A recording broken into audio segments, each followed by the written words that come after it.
Hi hello నమస్తే, నేను మీ Kittu. Welcome to 100 TV. KTR గారు మాట్లాడుతూ ఈ 8 నెలల పాలన ఏదైతే ఉందో కాంగ్రెస్ పార్టీ హయాంలోకి వచ్చిన తర్వాత ఈ 8 నెలల పాలన సరిగా లేదు, ఏదైతే మీరు ప్రభుత్వాన్ని నడిపించడంలో ఫెయిల్ అయ్యారు అంటూ అనుచిత వ్యాఖ్యలు చేయడం జరిగింది. సో దీని గురించి మనతో స్పందించడానికి ప్రముఖ senior Congress leader and all India SC ST ఐక్యవేదిక జనరల్ సెక్రటరీ అయినటువంటి ముంజగల్ల విజయ్ కుమార్ గారు మనతో ఉన్నారు. ఆయనతో మాట్లాడారు. నమస్తే విజయ్ గారు. నమస్తే అండి. కేటీఆర్ గారు అన్నారు, అంటే మీ పాలన సరిగ్గా లేదు, కాంగ్రెస్ ఈ 8 నెలల పాలనలో ఫెయిల్ అయిపోయింది, మీకు పాలన చేయడం సరిగ్గా రాదు అని ఆయన తీవ్రంగా విమర్శించడం జరిగింది. సో దీనికి మీరేమంటారు? ఆయన ముందుగా నేనేం తెలుసుకోవాలనుకుంటున్నా అంటే కేటీఆర్ గారు ఇప్పుడు ముఖ్యమంత్రి గారితో మంత్రివర్గంలో ఉన్న వ్యక్తులు ఎవరు అనేది తెలుసుకోవాలి. ఫస్ట్ దామోదర్ రాజనరసింహ గారు సీనియర్ మంత్రి, రాజశేఖర రెడ్డి గవర్నమెంట్ లో కూడా మంత్రిగా చేశారు, రోషయ్య గవర్నమెంట్ లో మంత్రి చేశారు, కిరణ్ కుమార్ రెడ్డి గారు దాంట్లో ఉప ముఖ్యమంత్రి చేశారు. రెండోది ఉత్తమ్ కుమార్ రెడ్డి, గతంలో కూడా ఆయన మంత్రిగా ఉన్నారు. కొండా సురేఖ గారు మంత్రిగా ఉన్నారు. మిగతా ఇట్లా చాలా మంది పేరు, జూపాలి కృష్ణారావు గారు ఆయన మంత్రిగా ఉన్నారు.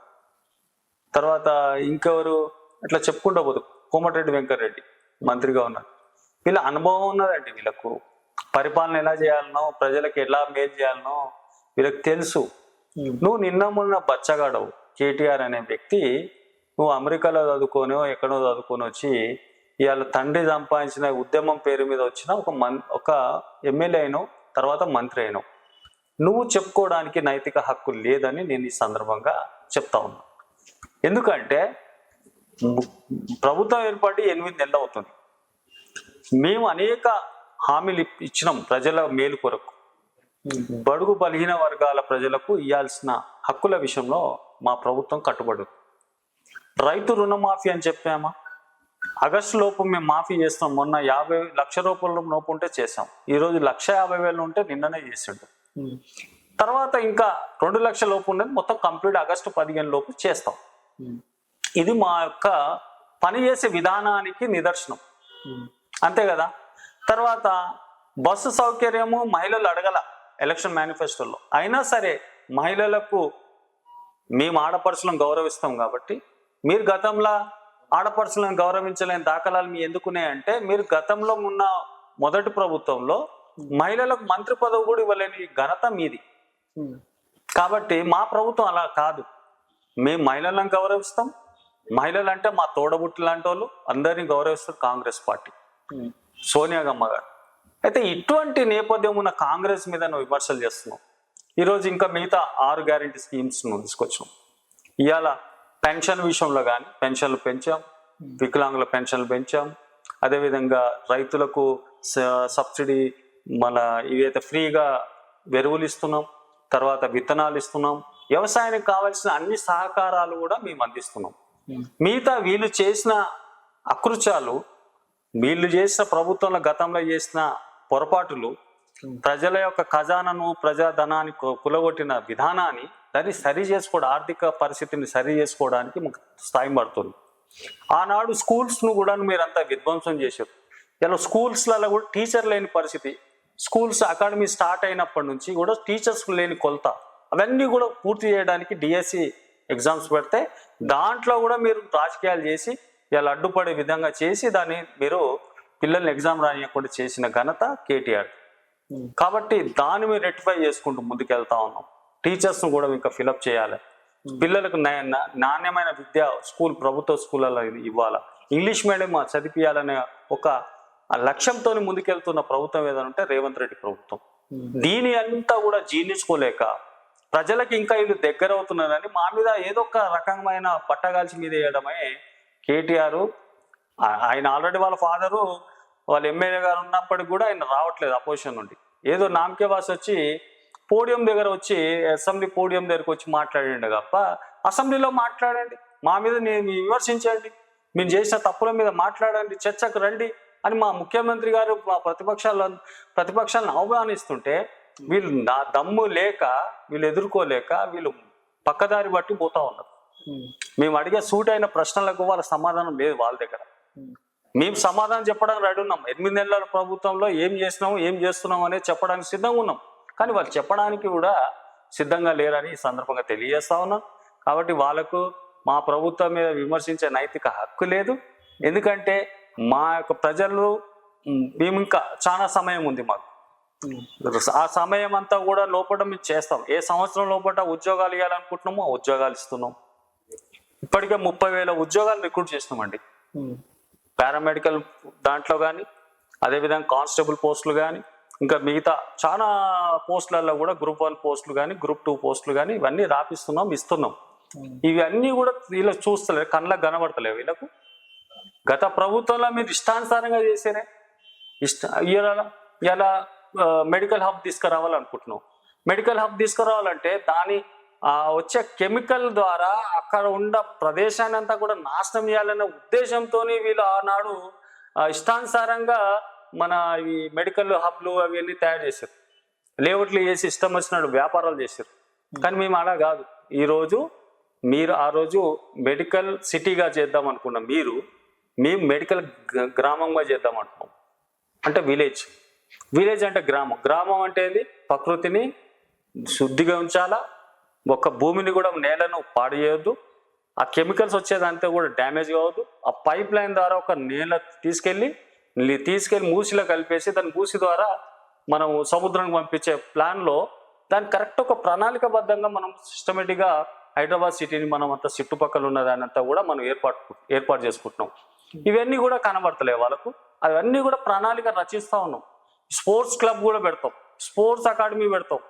తర్వాత పిల్లలకు కావాల్సిన ఇంకోటి స్మాల్ గ్యాస్ ఇండస్ట్రీలు అయితే నిరుద్యోగులు అందరికీ ఉద్యోగాలు ఇవ్వే పక్షంలో మనకు నిరుద్యోగులకు అందరికీ కూడా ఈరోజు ఇండస్ట్రియల్ పాలసీ తీసుకొచ్చి ఇండస్ట్రియల్ ఏర్పాటు చేసే విధానాన్ని మన ప్రభుత్వం దగ్గర తీసుకొస్తా ఉన్నాం. అదేవిధంగా మెరుగైన విద్య అంటే మెడికల్ కాలేజ్లు, అదేవిధంగా ఇంజనీరింగ్ కాలేజ్లు, ఇంకా మెరుగైన విద్య కావాలంటే బిజినెస్ క్లాసులు, బిజినెస్ స్కూల్స్, ఇటువంటి అన్నిటిని కూడా మన దేశంలో ప్రపంచంలో ఎక్కడెక్కడైతే వీళ్ళు పెట్టుబడిదారులు ఉన్నారో వాళ్ళందరినీ కూడా ఇక్కడ రామని ఇన్వైట్ చేస్తూ ఉన్నాం.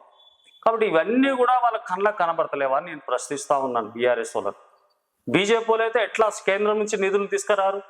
ఆనాడు విభజన చట్టంలో హామీలు చేసిన ఏవైతే ఉన్నాయో కాంగ్రెస్ ప్రభుత్వం చేసిందో ఆ రోజు, మళ్ళీ ఇలా ప్రభుత్వం వచ్చినాక ఏనాడైనా బీజేపీ ప్రభుత్వం తెలంగాణకు నిధులు ఇచ్చిన దాఖలాలు ఉన్నాయా? కేసీఆర్ తెచ్చిన దాఖలాలు ఉన్నాయా? నిధుల గురించి మనం మాట్లాడుకుంటే విజయ్ గారు, మొన్న బడ్జెట్ సమావేశాలు జరిగాయి. బడ్జెట్ సమావేశాల్లో తెలంగాణ రాష్ట్రానికి ఎంత బడ్జెట్ వచ్చింది? ఇంతమంది ఎంపీలు ఉండి కూడా ఏదైతే కాంగ్రెస్ ప్రభుత్వం ఏం తెచ్చింది మీరు అనే ప్రశ్న కూడా మంచి ప్రశ్న అడిగారు బ్రదర్ కిట్టు గారు. అయితే మీరు మీ బడ్జెట్, కేంద్ర బడ్జెట్ నిర్మలా సీతారామన్ గారు బడ్జెట్ ప్రవేశపెట్టిన తర్వాత మా దగ్గర అన్ని పోస్టర్లు పెట్టినాం. తెలంగాణ ఎక్కడ ప్రతి బస్ స్టాండ్ లో ఎక్కడ పడితే అక్కడ ఏమని పెట్టారండి? కేంద్రం ఇచ్చిన బడ్జెట్ తెలంగాణకి ఏంటంటే గాడిద గుడ్డు. ఎన్నికల ముందు, ఎంపీ ఎలక్షన్ల ముందు కూడా ఇదే చెప్పాము, తర్వాత కూడా దాన్ని వాళ్ళు నిరూపించారు. కాబట్టి అది మళ్ళీ ప్రజలకు తెలియజేయడానికి ఈ తెలంగాణకి ఇచ్చింది గాడిద గుడ్డు అని మేము ఎక్కడికక్కడ పోస్టర్లు పెట్టి ప్రజలకు తెలియజేసాం. మేము నీతి ఆయోగ్ మీటింగ్ కూడా మా ముఖ్యమంత్రి గారు అవాయిడ్ చేశారు. ఎందుకు చేశారు? మాకు నిధులు అయినప్పుడు మా మీటింగ్కి ఎందుకు వెళ్ళాలండి మేము? మీరు 8 మంది ఎంపీలు ఉన్నారు, ఏం చేస్తున్నారయ్యా మీరు? 2 మంత్రులు ఉన్నారు, కేంద్ర మంత్రులు, మీరు ఏం చేస్తున్నారు? మీకు లేదా బాధ్యత లేదా తెలంగాణ పట్ల? తెలంగాణ ప్రజలు మీకు ఓట్లు వేయలేదా? ఇదియా నిజంగా మీరు తలకాయ ఎక్కడ పెట్టుకోవాలి అసలు? మీరు బీజేపీ వాళ్ళు మా గురించా మాట్లాడేది? మీరు ఇవాళ రాష్ట్ర బడ్జెట్ను ఒక సక్రమైన మార్గంలో తీసుకెళ్ళడానికి మేము హైప్ చేసి రాష్ట్రాన్ని ఇంతకుముందు లక్షల కోట్ల రూపాయల బడ్జెట్ ప్రవేశపెట్టినా కేసీఆర్ ప్రభుత్వం మేమేనాడు కూడా మసిఊసి మాయడకాలు చేసే బడ్జెట్ మేము తీసుకురాం. ఎందుకంటే కరెక్ట్గా ప్రజలకు అందుబాటులో ఉండే బడ్జెట్, వాళ్ళకి సౌకర్యాలు ఏవైతే అవసరం ఉన్నాయో, నిరుద్యోగులకు ఏదో అవసరం ఉందో, రైతులకు ఏదో అవసరం ఉందో, ఈ కులాలు, బీసీ కులాలు, ఈ కుల వృత్తులు చేసే వారికి ఏ అవసరాలు ఉన్నాయో అవసరాల రీత్యానే సంక్షేమ పథకాలను అమలు చేసే విధంగానే బడ్జెట్ తీసుకొచ్చినాం తప్ప మీలాగా మసి ఊసి మామిడికాయ చేసే విధంగా కేసీఆర్ ప్రభుత్వం చేసిన విధానాన్ని మేము తీసుకురామని ఈ సందర్భంగా తెలియజేస్తా ఉన్నాం. కాబట్టి ఈ రాష్ట్రంలో మంచి బడ్జెట్ ఉంది, మెరుగైన సోర్సులు కూడా మనకు ఇస్తా ఉన్నాయి.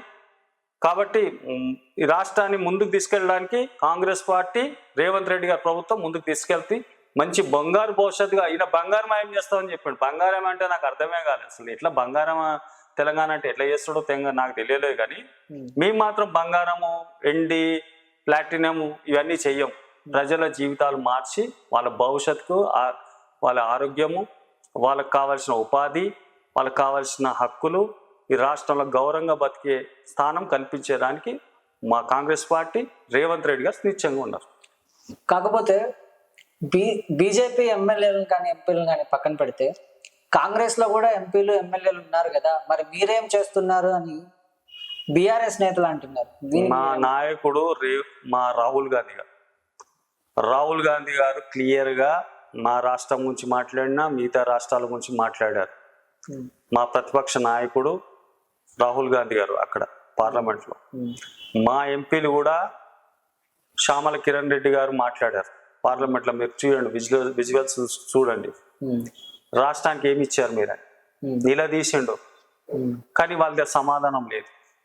కేవలం చంద్రబాబు నాయుడుకు, అక్కడ నితీష్ కు భయపడి బడ్జెట్ లో వాళ్ళకి ఆ రాష్ట్రాలకు ఎక్కువ ఇచ్చేసి మిగతా రాష్ట్రాలంతా కూడా మాకు అక్కర్లేదనే విధంగా వాళ్ళు ప్రవర్తించారు. ఈ రాష్ట్రానికి దేశానికి సంబంధం లేనట్టు ఎవరిచ్చారు. కాబట్టి వాళ్ళు తెలుసుకోవాలి ఆ విషయం.